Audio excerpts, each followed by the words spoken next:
Welcome back to another crisp review. Today we're going to be looking at the new X plus 25 centimeter Shin Gojira or Shin Godzilla. So this is the box. It's really big, and it's on its side on my station because it's too big. It's cool. It's got a lot of black ink, so that kills the environment. But hey, it gives a cool effect because he's black and with brown highlights on a black background. And it says things and Shin Gojira, Godzilla 2016, X Plus Garage Toy. You know, it's got the 2016 sticker, even though, I mean, this did come out like 2017, like early game, but you know, it probably made them in 2016. And then, you know, the P, then, you know, the rest of it's just the box with this sticker, this stuff, and yeah, it's huge and really big, so that's that. This figure is actually kind of weird because it's in the 25 centimeter scale, but it's actually about 28 centimeters tall. Good thing I didn't make it in a 30 centimeter scale, or else this thing would be too big because it's already kind of ridiculously long. But to get started off, let's just take a look at the detail here. Obviously, being from X Plus, you can expect some stellar quality detail. This mold, sculpt, and the way that it's texturized is immaculately capturing the appearance of Shin Godzilla's mangled, burned, and scarred appearance of his fourth and final form. The head and neck are sculpted incredibly well, with all of the teeth being almost completely individually sculpted and painted. His little tiny eye does have the pupil in that you can see just gazing down at the helpless civilians he's trampling. The top of the head has his more classic rounded appearance, deeply resembling 54 Goji. His strange inverted sternum is sculpted in there pretty well. I mean, there is quite a big gap in between where it extends to all the way and where his neckline actually is, with a nice indent right there. So it's definitely noticeable as one of his more iconic features for this design, as well as his other iconic feature being his awkwardly small upturned arms, but that's understandable considering he doesn't really use his arms one time in the movie, so I'm okay with the little arms. The muscle strands, or almost kind of like charred appearance all over the body, is expertly crafted in there. It looks incredible on the chest, almost as detailed as like the movie poster sculpt of it.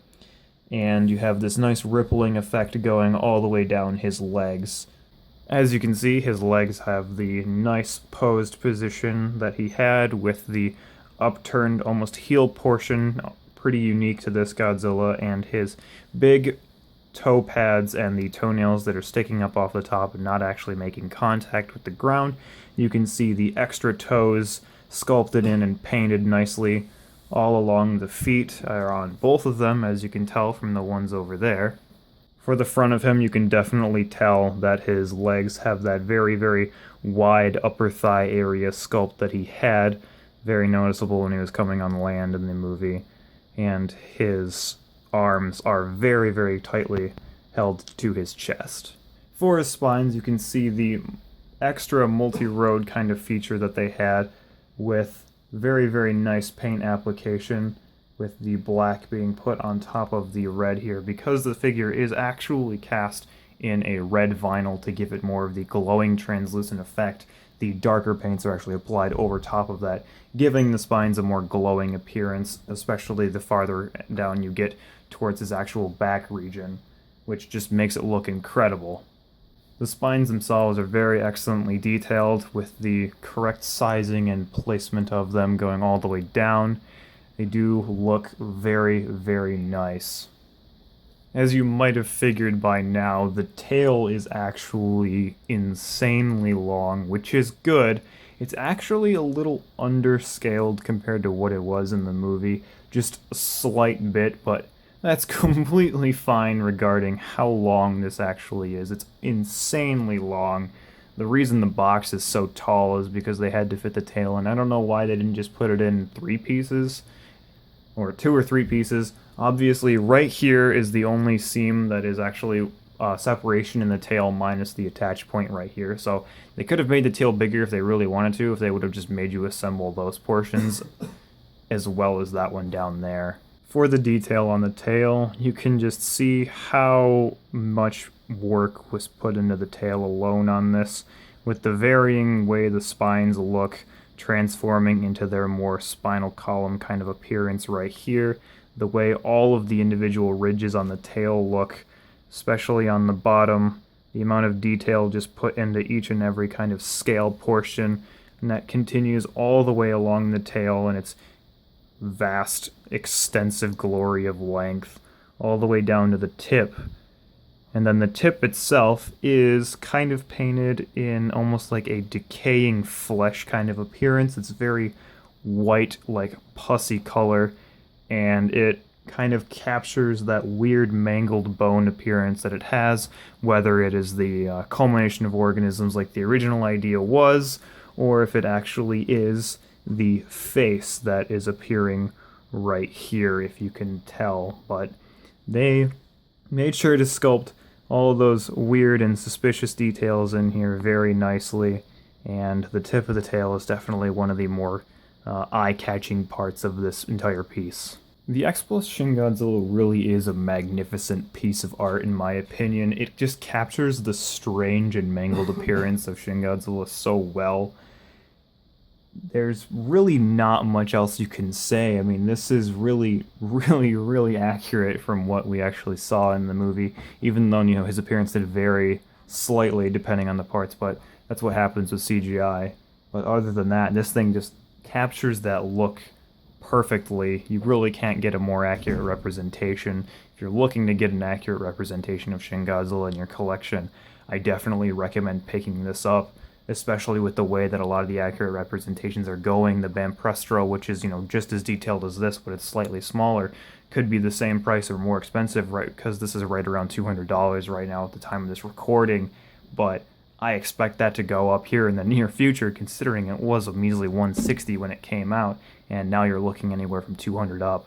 So if you plan on getting one of these, I definitely recommend you do it as soon as possible, or else you're going to be seeing the prices that some of the older X Pluses fetch, which people could be trying to sell them for $300 to $1,000, which is kind of just crazy prices. I mean, there's just toys, guys. Come on, chill the fuck out. If this gives you any idea at how long this actually is, this is the Toho Kaiju series Godzilla 2000 with them standing nearly identical positions. It's just that look at how far his tail actually comes right to this point, whereas this one continues on and on and on, and that's with a big dramatic curve in it, where this one is mostly straight. There's only really one issue with this figure, and that's the fact that, I mean, the tail is really, really loose once you actually get it on, and that's really not something that you could probably fix. It's just the way that the shape that it's sculpted in, it just appears to be really loose, and with the amount of weight that the tail has put on the entire figure, it can kind of throw it like a little off balance. Like it really doesn't require much to tip this over because of how much the tail actually pulls on it. But there's not really much you can do about that. It's just weight distribution and the way that it was cast. To wrap up this review, I definitely encourage you guys to go and pick one of these up if you plan on doing it right. At any point, if you plan on picking one up, go and get it as soon as possible, because this thing is just going to skyrocket in price the farther amount of time it gets from the initial release. I wish I would have picked mine up closer to release to actually get it at a lower price, but that's my mistake. You can't really go back and change the things now, especially if you plan on getting the Rick Boy with the interchangeable head and the purple highlights. You're definitely going to be dishing out somewhere around $300 for that, just because of how rare it is and how desirable it is, because it is this figure plus the split jaw as well. But hopefully you guys enjoyed this. If I encourage you to go pick one of these up, definitely smash that like button. Give me a subscribe if you haven't already. I'd really appreciate that, and I'm going to get more of these X Pluses in the future, so I'm definitely going to be wanting to show those off to you guys. But hopefully you enjoyed this, and I'll catch you in the next one. Peace out.